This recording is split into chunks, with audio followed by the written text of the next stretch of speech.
কটি বান? কটি বান শব্দে কি বুঝাইছে? কি করছি আমরা? একে চন্দ্র দুইয়ে একে চন্দ্র দুইয়ে পক্ষ তিনে নেত্র চারিবেদ। তো বান কোটি? বান কয়টি? কয়টি বান?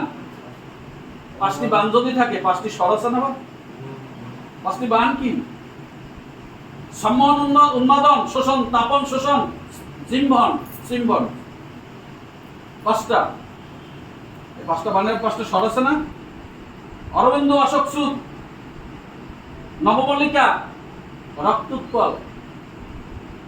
পাঁচটা বান কামদেব যথাসময় ছাড়ে।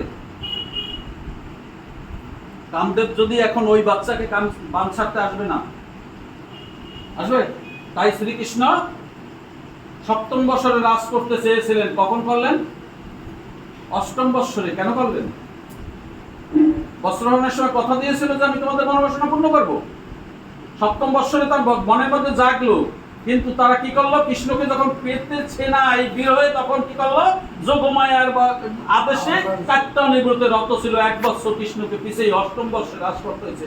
তাই কামদেব চতুর্পাশে ঘুরছিলেন, পারছিলেন না। ওই সময় ওই দেহের মধ্যে কিছু রদনমতির কোনো কাজ হয় না। এই কথাগুলো কিন্তু এত গুরুত্ব, তাই বলছো ওই বান তোমার বিফলে যাবে। তো রক্তোৎপল বানটা কখন আসে? নির্দিষ্ট বয়স পর্যন্ত। এটা বলছে বর্তমান কলিযুগে 12 থেকে 45 পর্যন্ত থাকে বানটা। 46 থেকে তারপর বানটা থাকে না। মায়েদের যেটা মাসে মাসে এগুলো নিঘুর কথা। কখন নবমল্লিকা ছাড়ে, কখন অশোক ছাড়ে, কখন সুদ ছাড়ে, আধ্যাত্মিক কথা। এগুলো বাঙালির সময়েরও ব্যাপার।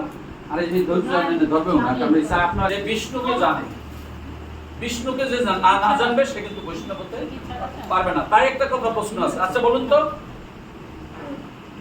এই যে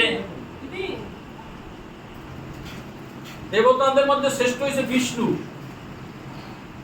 নদীর মধ্যে শ্রেষ্ঠ কে? গঙ্গা। কথা আছে একটা মহিমায়, কিন্তু মহিমায় কেন বলছে? যেটা বড় সেইটাই তো শ্রেষ্ঠ হবে।